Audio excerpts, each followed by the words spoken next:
There's several ways to look at this particular problem. One way is you can just kind of brute force your way through it. And so let's go ahead and start with that as an example, and then I can show you a shortcut as well. So to get started, we have a graphic artist makes $20,000 his first year. And so we know that we're going to start with first year equaling $20,000.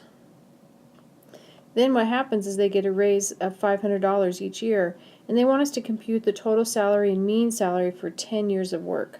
So what we're going to have is then our second year, they got a raise of $500. So the second year they'd be making $20,500. The third year they'd be making $500 more than $20,500, or $21,000. Fourth year, $21,500, and I kind of think you get the pattern here. So this would be one way we could work the problem, is to just brute force our way through and see what's going on.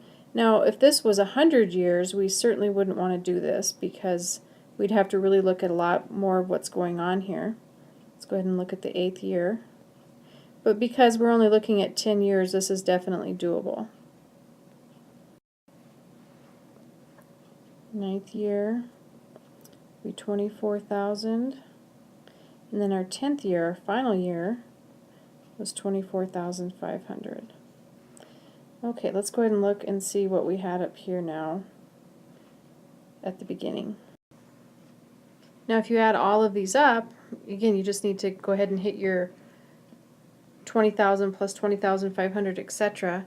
You would end up with a total here of $222,500 in 10 years. And then to find the average, what we do is we take the total amount earned and then divide it by 10, which would mean our average salary then was $22,250 over those 10 years. So that's one way that we could work the problem, is we could just kind of, like I said, just go through the 10 years, add up what we have, and then find your total, which is your first answer, and then the average, which is your second answer.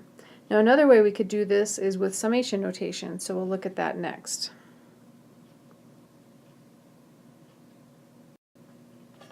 Okay, so we're continuing on with the same example. Now here we're going to look at summation notation, like I said, and we're going to start with the fact that we know that they earned $20,000 to begin with. And then I know that I'm going to add some value times 500, depending on how many years that I've been in service. So I would go from 1, first year, to 10, the 10th year. Now what we want to do is start keeping track of what's going on. Now if we look at this, I don't add $500 my first year, I only add that my second year. So that's why we kind of need to keep track of what's going on here. Also, I only get $20,000 my first year, so this indice is going to be, I'm sorry, not n minus 1, we're using I as our indice.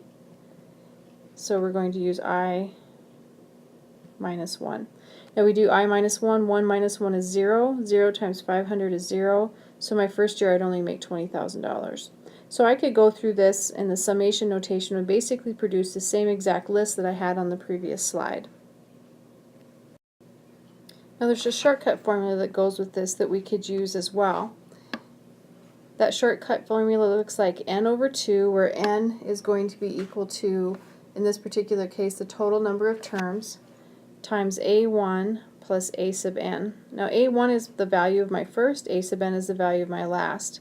So I have 10 terms divided by 2, total of 10 comes from up here.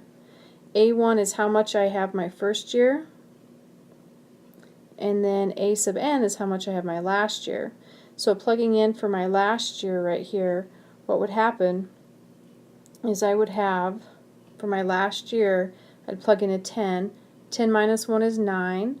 9 times 500 is 4,500. So that would leave me with 24,500.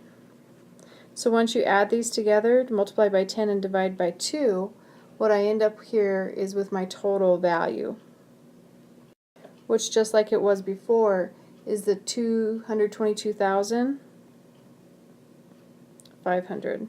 But again, either way you work the problem is great, just as long as you get the correct answer.